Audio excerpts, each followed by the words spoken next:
Hey everyone, what's going on? Bahroo here, and today I've got another episode of my Borderlands 2 Mythbusters series, where I take a look at a bunch of different things inside the Borderlands 2 universe and put to rest either a bunch of myths or to prove some sort of mechanic or something to that effect. And today we're going to be going over something that I know Mitsu has been angry at, and that is that dragons and elements.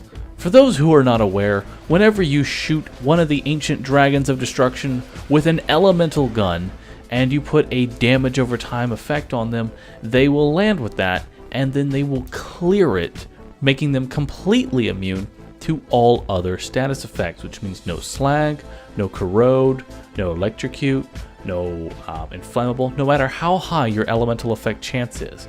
So what we're going to go ahead and do right now is we're going to increase our elemental effect chance, as you can see, to a extremely high number. If you could put a status effect on these dragons, you would be able to with this high of an elemental effect chance. Now, there is a way to avoid this.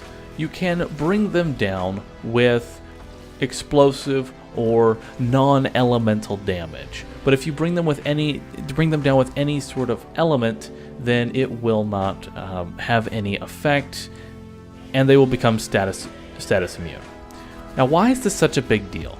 This is such a big deal because if you bring them down with that and they become immune to status effects, then they were also immune to slag, as I said.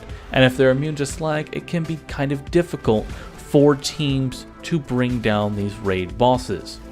Now, an interesting note is, because I know people are going to say, Bahroo, I know you've mentioned this before, this whole thing with the elemental effect chance. Well, that's because I did a little bit of testing to see what other type of enemy would have this kind of attribute, because it seems kind of weird to me that the ancient dragons would have this really awkward sort of bring it down or hit it with an element and suddenly it no longer takes any sort of status effect. This seemed very weird to me. And just as we show right here, if you bring them down with a non-elemental weapon, or if I used an explosive weapon, as you can see, you can put status effects on them just fine, no real issues at all.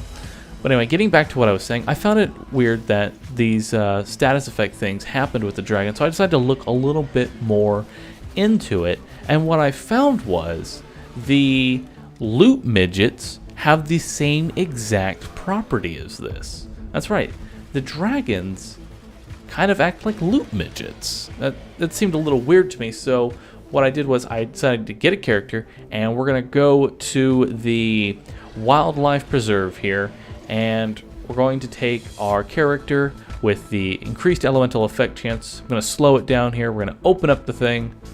Now there he is, slagged, and as soon as he touches the ground, now he's immune. And as you can see, he does not take any sort of status effects anymore. This